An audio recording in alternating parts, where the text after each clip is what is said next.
So when I was actually taking my driver's test, I failed 3 times. And one of the biggest reasons that I failed was because of somebody else's fear. Not necessarily my own fear, but I did have fear. But I allowed that fear to kind of drive me and really impact the choices and the decisions that I made in my own life. And I remember, my parents' fear, and their fear was that, they had one car. And if I did anything to that one car, then my dad wouldn't have a way to make an income. He wouldn't be able to drive to his job. And that was their fear with me driving. And they were scared that it would get in an accident. And so I never stepped into the driver's seat with my parents because they had this fear that I was going to damage their car. And we sometimes do that in our own lives, right? We allow other people's fears to stop us from really being able to live out our own dreams. And that's the last thing that I want you guys to do, is to really be looking at other people's fears, the things that other people say, and allow that to impact and affect you.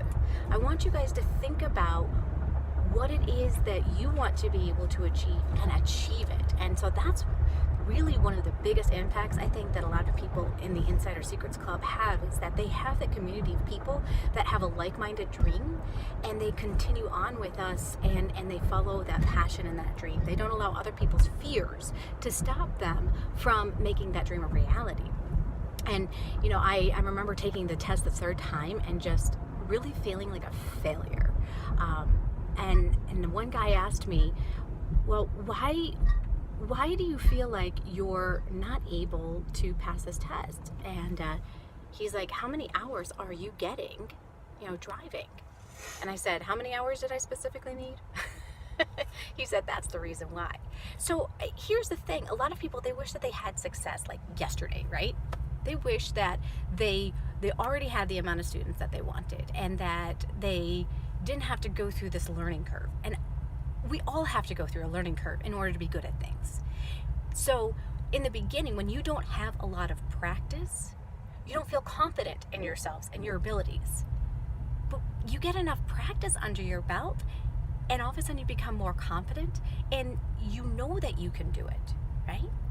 So that's my message for you guys today is, get the practice that you need so that you can feel confident, so that you can become an online tutor. In the beginning, when I got started, I started with my nephew. I had no idea if online tutoring would work. And I started with my nephew that was struggling in Illinois. And all of a sudden, I got to know how to use the tools, the resources, and all of that cool stuff. And I was able to really make an impact on his reading. And even today, my sister-in-law thanks me for the time that I spent working with him on his reading. And it gave me the practice that I needed to become comfortable with the tools and the resources.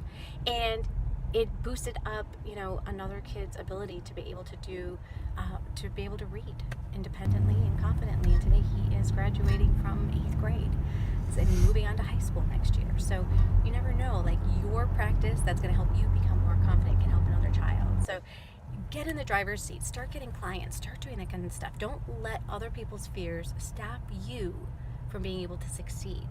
And get the practice that you guys need, the sufficient practice that you need in order to become an expert and be good at what you do.